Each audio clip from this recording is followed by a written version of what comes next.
But this is why rejection hurts. It hurts because why?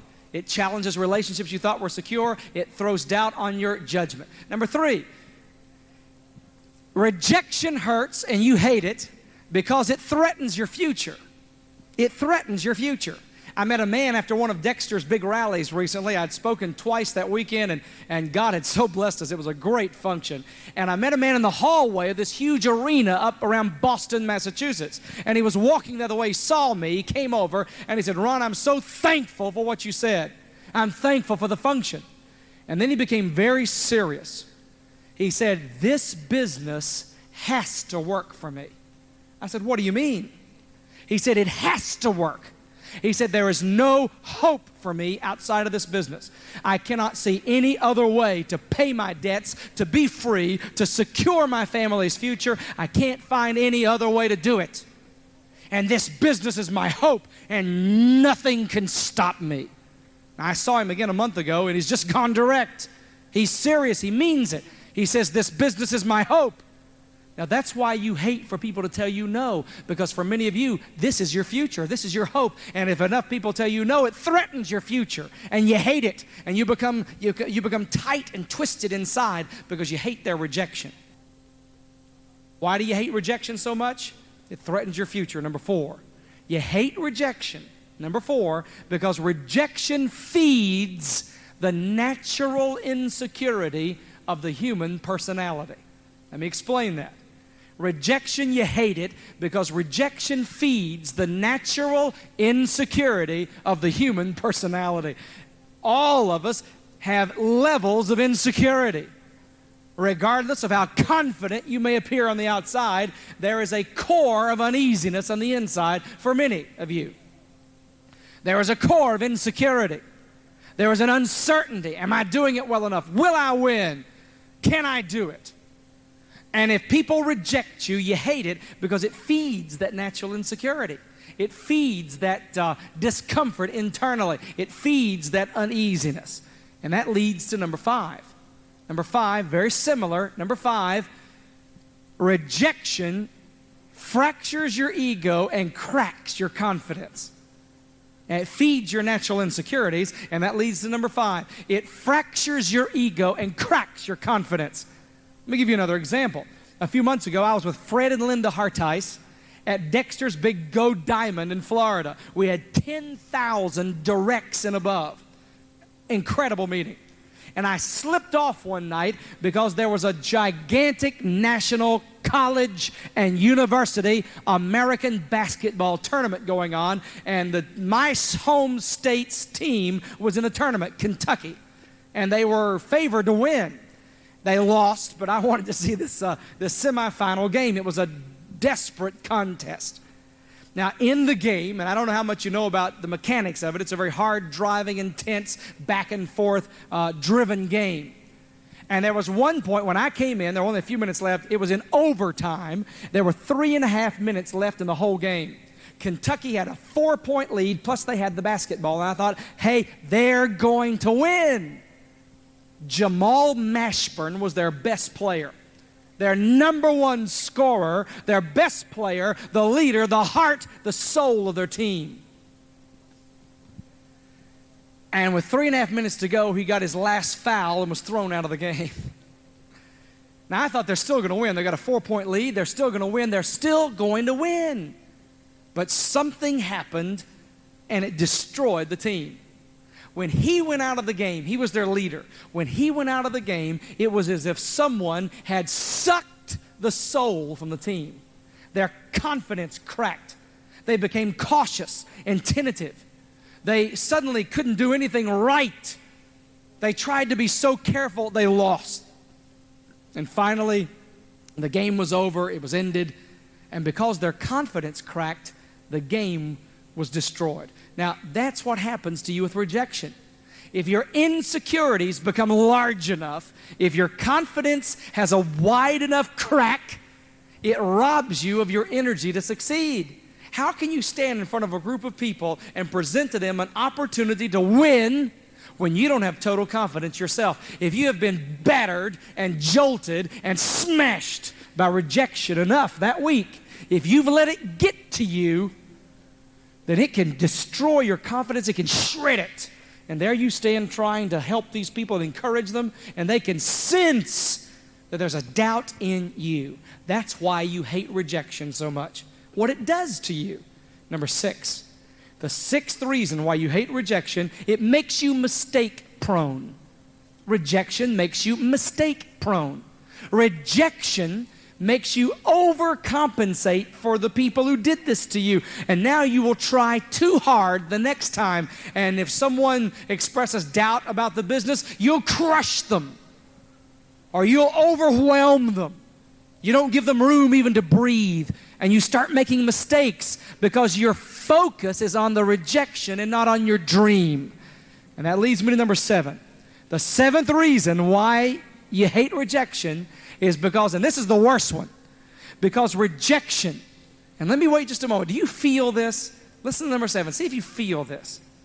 Number 7, you hate rejection so much because deep, deep inside, you realize that these people at times are questioning your deepest motivations in life.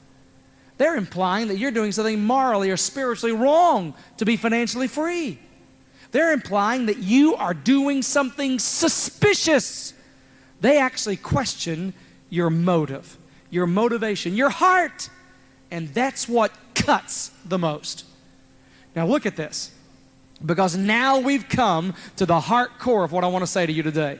I've taken all this time to do what I'm about to do. This is going to be great. So listen carefully. This is powerful. 7 reasons why people reject you. Here they are. We'll just take all 7, and I'm going to bring all 7. I'm going to set them right here. All right, here are the 7 reasons people reject you. We're going to leave them right there. Now, here are the 7 reasons why you hate rejection. We just did that list, right? Okay, I'm bringing them over here. I'm going to deposit them right there. We're going to clear them all out of the way and get to the heart and the soul of what this seminar means today. Because the crucial factor now in your future, whether you will win or not, listen carefully, the crucial element in your future now is what you will do with the negative, what you will do with the rejection, what you will do with your response. And you have a choice. There are only 2 alternatives.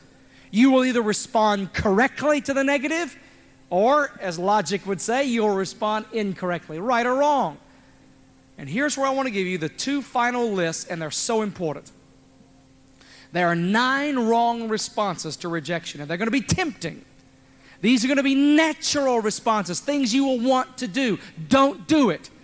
The diamonds have learned to overcome all 9 of these, and I know most of them and work with most of them. Here's what they do to overcome negative. There are 9 wrong responses and 7 right responses. I'm going to go very quickly so I can move to a rapid conclusion in the next few minutes. All right, listen carefully. Here they are. 9 wrong responses to negative, to rejection, to all the poison that people pour into your life. Here are the 9 things you do not want to do. Number 1, the first wrong response is the wrong response of rapid retreat. Rapid retreat. When someone confronts you with rejection and negative, what you do not want to do is retreat. You don't want to give up and quit. You don't want to give up your dream and your future because they don't like it. They don't pay your bills. They don't educate your children. They don't eliminate your mortgage. They don't secure your future, so they shouldn't control your life. You are confronted with negative. The last thing you want to do is go into a tailspin of retreat. Rapid retreat, and I say this without apology, but I don't mean to offend, rapid retreat is the choice of the coward. The coward who just gives up when people don't like what you do. You just quit. You give up. Oh, please don't be mad at me. I won't try any longer. I won't succeed. I'll quit. Rapid retreat, the choice of the coward. Number 2, the second wrong response to rejection. Don't do this. The second wrong response is to surrender And I don't use large, cumbersome words very often, but I'm going to use one now.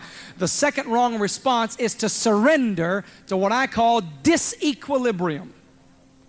That means that you have allowed the rejection and the negative to take root deep in your spirit and your heart. And what happens? It allows you to get off balance. Disequilibrium. You lose your balance. And you start moaning and groaning about the negative that people pour into your life. You complain about that instead of breaking free. And you become so absorbed in the negative. It captures you. It controls you. It dominates you. It rules you. So here you are wallowing in the negative, moaning over how people treat you.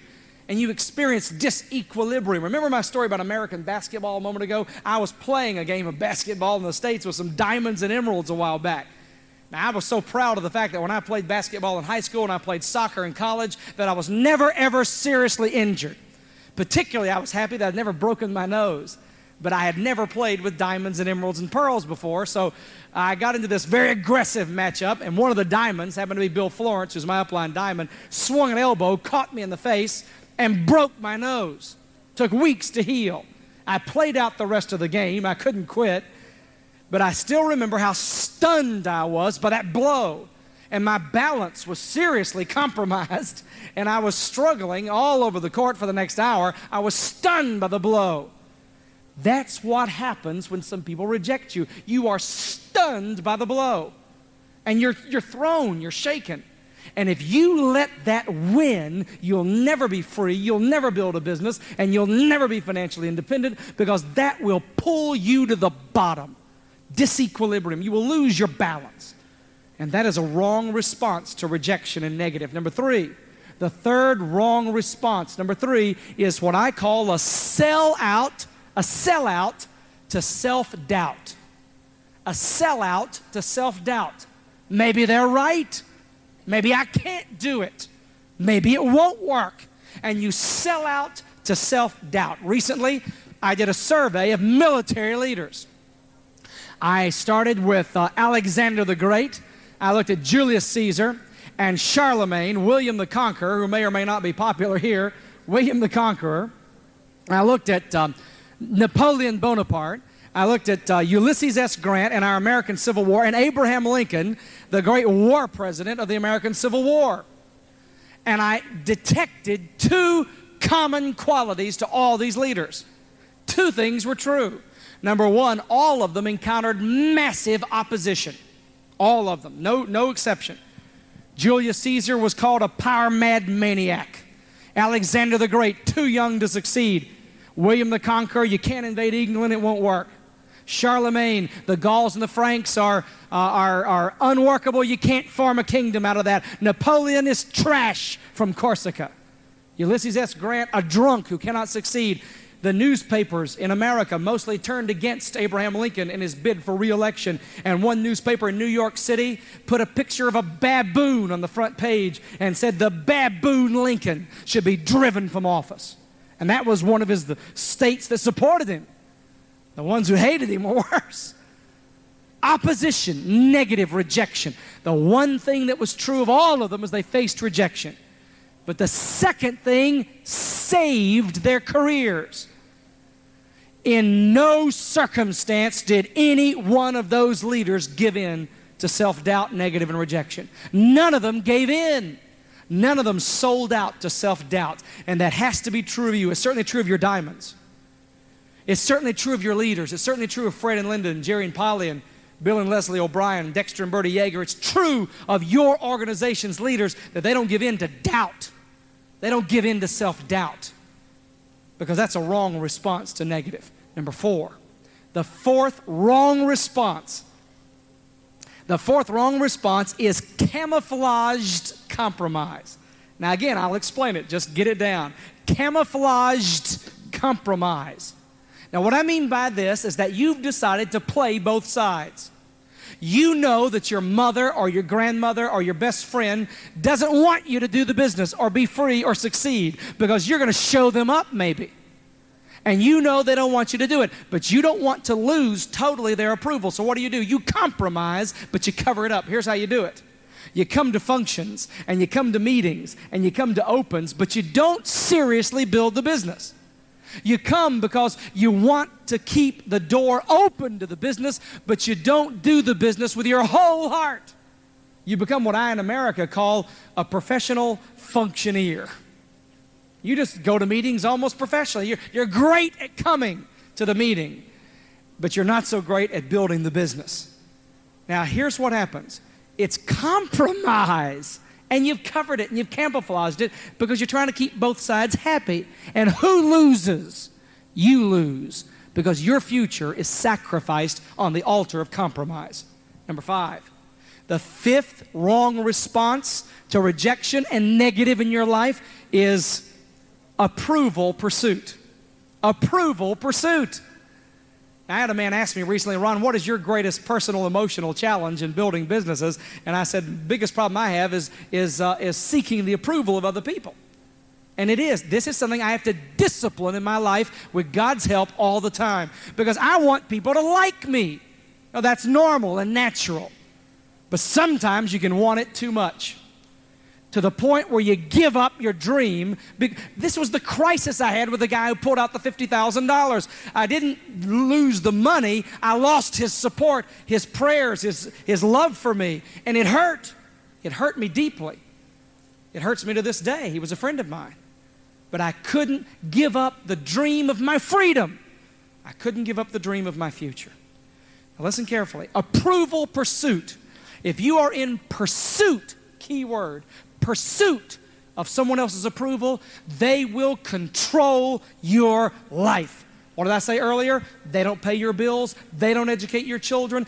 They don't secure your future. They don't pay off your mortgage. They do none of that. So why be in pursuit of their approval? Number 6, the 6th trap, the 6th wrong response is actually, it is a trap. It's what I call the turtle trap. This means that you have been so stung by rejection. You have been disappointed by the negative thrown at you. So what do? You descend into your own private, hard, turtle-like shell, and you hide. And you're down there wallowing in the poison and the negative, and you're thinking, why is life so unfair? Why are people so unfair? And you just float around in your private nightmare. When all along, you're losing every opportunity to succeed because before you can win, you got to stick your neck out, right? You got to get out of the shell and take a chance and move forward. The turtle trap is your enemy. Number 7, the 7th wrong response to negative and rejection in your life is what I call rejection reflection. Rejection reflection. When you begin to reflect negative back onto other people.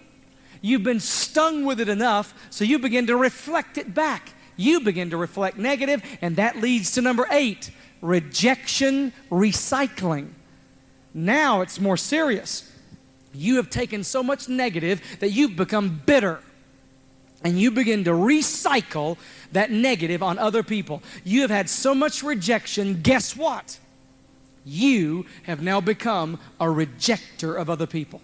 You've become what you hate, and you've become negative, and you want to spoil other people, and you're jealous if they get a pen level before you, and you're intense, and you're negative because you've become a rejecter. And that leads to number 9, the worst response of all. Don't do this ever. The worst one, number 9, is when you fling yourself into a rage at other people. When you develop a volcanic anger, and you begin to spew this red-hot lava of hostility on others. And you begin to pin them and poison them. And you just rage at people.